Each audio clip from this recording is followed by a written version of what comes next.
I was romanced by a fake profile, and then romanced and scammed by the man behind it. This started in 2019. I was on Match looking for love. I met a man named Gilbert. He said he was working on an oil rig, widowed, and had a young child. And I guess looking back, you could say it was a typical setup for a romance scam. We ended up chatting on WhatsApp and over time started a romantic relationship, but then he ran into trouble. His oil rig part had broke, and he was responsible for fixing it, but couldn't afford a new part as he had trouble with his bank account, and he ended up asking me for $4,000. By this time we had video chatted, but I later learned it was just a video recording that he played to me, a stolen video of the man he was pretending to be. He begged and cried, saying he'd lose everything if he didn't get this part. So I ended up sending $4,000, but it went to a supposed part manager for the oil rig in Massachusetts. And Gilbert said he was working off the coast of South Africa, but that this supposed part manager would make sure that the oil rig part got ordered. He promised to pay me back, but of course one problem after another happened, and he kept asking for more money. And I refused to send, and he hounded me for more. I finally blew up at him, telling him love should not cost this much money, and he's begging like a common street beggar. Well, this enraged him, and he told me he's not a beggar and he doesn't need my money and to keep it. But I already reminded him that he already begged $4,000 out of me, and his constant begging is absolutely disgusting. To my surprise, he confessed to me that he wasn't a 58-year-old man named Gilbert. He told me he was 34 years old, his name was Goodluck, and he was living and scamming in Nigeria. He told me he had really fallen in love with me, and that he didn't mean to scam, and it was his first time doing it, and he only did it to get some money to buy food and some special medicine. He told me he thought I wouldn't like him because of where he's from, to which I told him that's absurd, as color and age, none of that really should matter, but his lying did matter. He told me he was really in love with me, and I believed him. We then video chatted for real, and he told me he was single with no kids and was out of work in Nigeria and life was very hard, and that he fell hard for me and that he didn't know how to tell me. We started an online relationship. He apologized and promised to never lie to me again. We started video chatting every single day and even at night. He romanced me with sweet and caring words, and he was very attentive, more than any American men that I had ever dated in the past.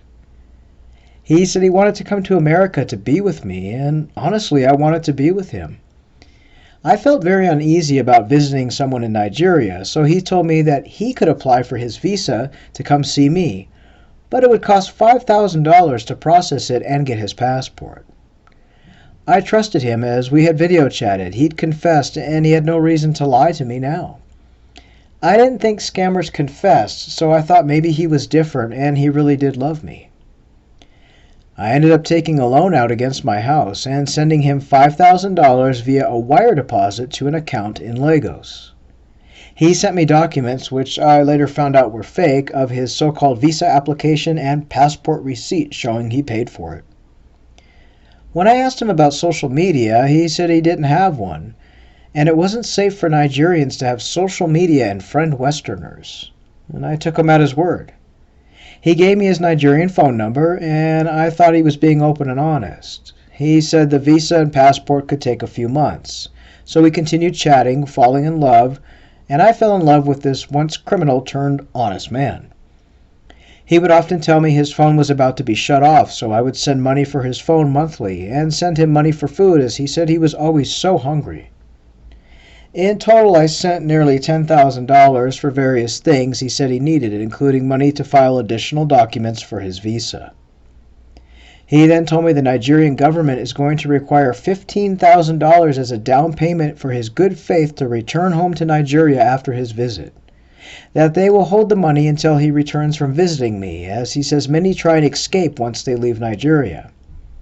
He told me he was an orphan and he had no family, no brothers, no sisters, no kids, and no one, and the government found that suspicious that he might leave and not come back.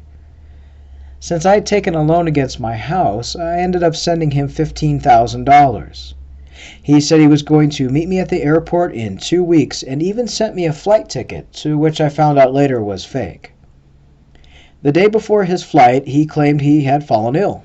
He was in a hospital and he would need to have to reschedule his flight, and that the hospital in Lagos needed $25,000 as the doctor performed a surgery, and he didn't pay, the hospital would hold him there indefinitely. I was shocked, and I ended up asking him the name of the hospital. Well, he gave me the number to the hospital, but he didn't give me it right away.